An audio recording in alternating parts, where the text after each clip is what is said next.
I love the show so much. And what I love about your character is I love you, which in the book, Frank, not my favorite. Right. But there's something that you brought to the character that make him very lovable. I feel sympathetic for him. Oh, that's good to hear. Yeah. What is it like to be a character like that? How do you, the audience, so sympathetic to you?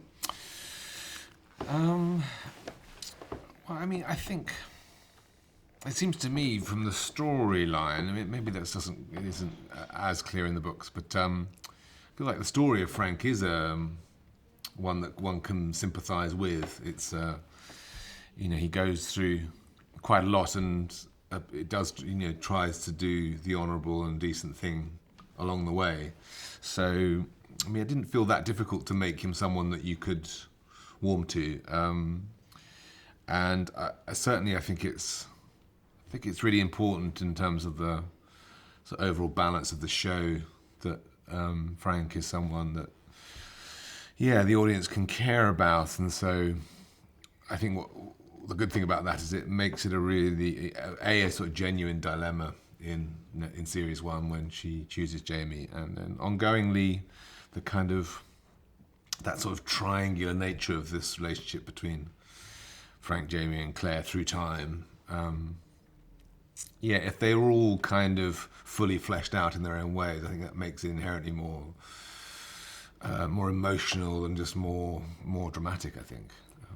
How can we expect Frank in this next season? He's legally bound to someone, and he obviously has a strong sense of commitment, no matter what, to this woman that he's so in love with.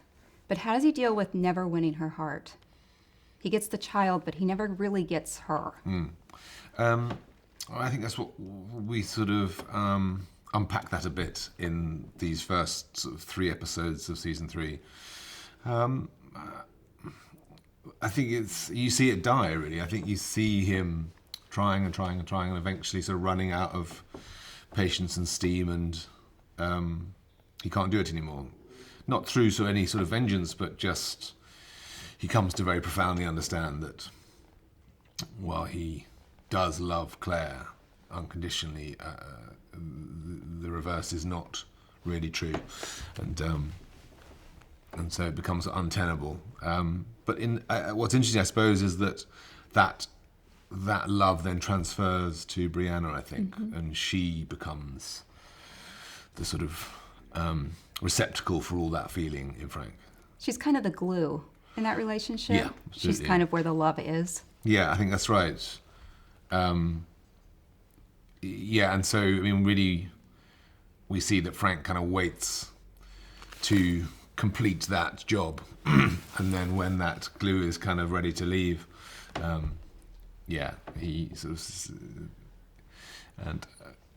I mean, obviously, I think a lot of readers of the books see him as that's a kind of derogation of responsibility on Frank's part, but I don't know what else he's supposed to do, really. Yeah, I don't feel like it's bad to cheat on your wife, obviously, but you can feel for him. And really, she's been with someone else too, even though, I mean the way we very circular. do it is that, in a way, it's kind of almost curiously with her blessing, that she, and he would, no part of him wants to, but he's sort of left with no other option, unless he wants to live like a monk, Well, yeah. Also, I want to talk about Blackjack Randall. What is it like to play someone so evil? It's great fun, baddies are, I mean, I think all stories need a good baddie, and